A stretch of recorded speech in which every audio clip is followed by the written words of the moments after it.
Good afternoon, everyone, and welcome to St. Augustine Alligator Farm Alligator Feeding Demonstration. My name is Carson. I'm one of the reptile keepers here. Before we get started, I do a couple of quick safety reminders to go over with everyone. And that is, if you have anything that's not directly attached to your body, please you aren't leaning over any railings with those items. You're not putting anything on those one coats or inside any weapon ledge you see.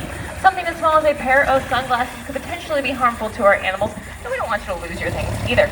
That being said, we do understand accidents can happen. So if you do happen to accidentally drop something to one of our enclosures, just go ahead and find your nearest staff member. We'll be more helpful in trying to get that item back to you. Unfortunately, anything that is dropped in our swamp will probably not be able to be retrieved, so we just want to make sure we're holding on to those items very tightly. And the reason why we won't probably be able to retrieve them is, well, what we are about to feed today, which is 130 American alligators and 1 American crocodile here in our swamp today. Now, this is a feeding demonstration because we do have so many animals in here. And if I were trying to feed every single one of these animals right here, right now, we would be here for a couple of days. So this is definitely more of a snack for animals. They are fed at other times, and I'm sure you can tell they're very well-fed animals indeed. First thing we have on the menu today is what we feed to a majority of our crocodilians here. It's a nice little crocodilian pellet. It's made by a company called Missouri, which is a part of Purina.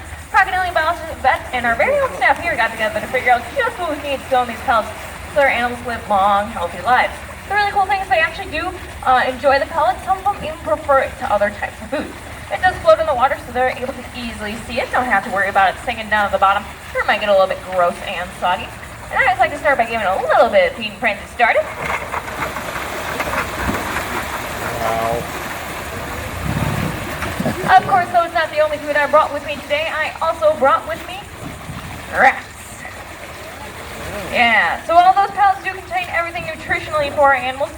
Giving them something like a rat is going to help them kind of sink their teeth into something they might get in the wild. This way they get the bones, the fur, the guts, all of that really good juicy stuff. Let's go ahead and send who wants this. Hey Hershey, do you want this one? Good boy, Hershey. That is Hershey. He is our male American crocodile. It's always fun when he comes over. It's always great to see him hanging out with us. Now, just to give everyone a little bit of history about our park, we have been here for over 125 years, having been established in 1893. However, this is not our original location. We're actually located just across the street over by Anastasia State Park. But in the 1920s, we did suffer from a lot of natural disasters, floodings, hurricanes, the things that happen in Florida. So we decided to move to the highest point of the island instead. And in 1937, we were purchased by the Drysdale family, and we have been with them ever since. Under them, we went from having just American alligators like what you were seeing in front of you right now to having 24 species of crocodilian, which is almost all of them, barring 1 or 2. And during those 125 years or so, we've been committed to providing the best standard of care for our animals, contributing to those bigger pictures of conservation and education. Small things can help, including yourself. If you want to know what you can do for conservation, feel free to talk to me at the end of the show, or simply visit our website. There's a lot of really cool resources there that I highly recommend going and checking out. Going back to alligators, though, alligators are what we are going to call generalist carnivores. They will generally eat anything as long as it is meat.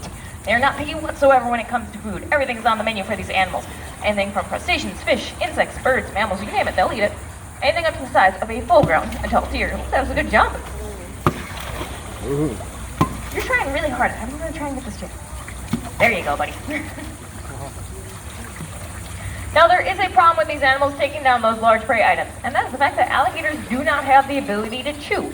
So their mouths only go up and down. They do not do that side-to-side grinding motion that you and I can do, and their mouths are roughly around 60 to 80 conical-shaped teeth, meant to puncture and hold onto a prey item, not meant for tearing and shredding like what you are going to see on a shark or a Komodo dragon.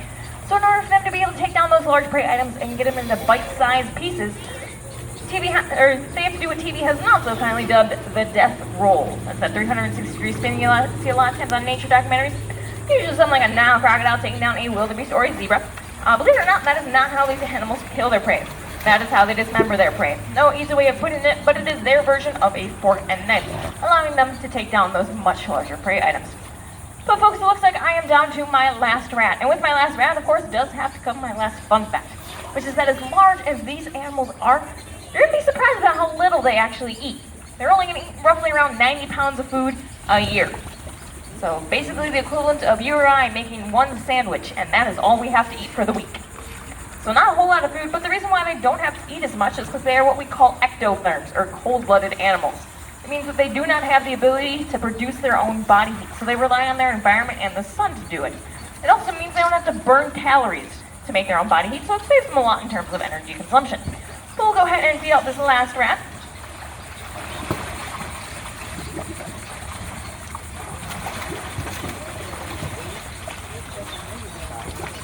It's always hard when all your buddies are on your back. There we go.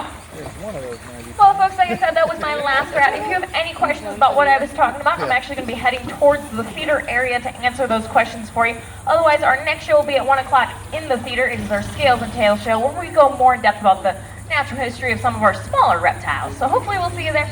Otherwise, I hope you enjoyed the show and have a good rest of your day here at the zoo. Thanks for coming, everyone.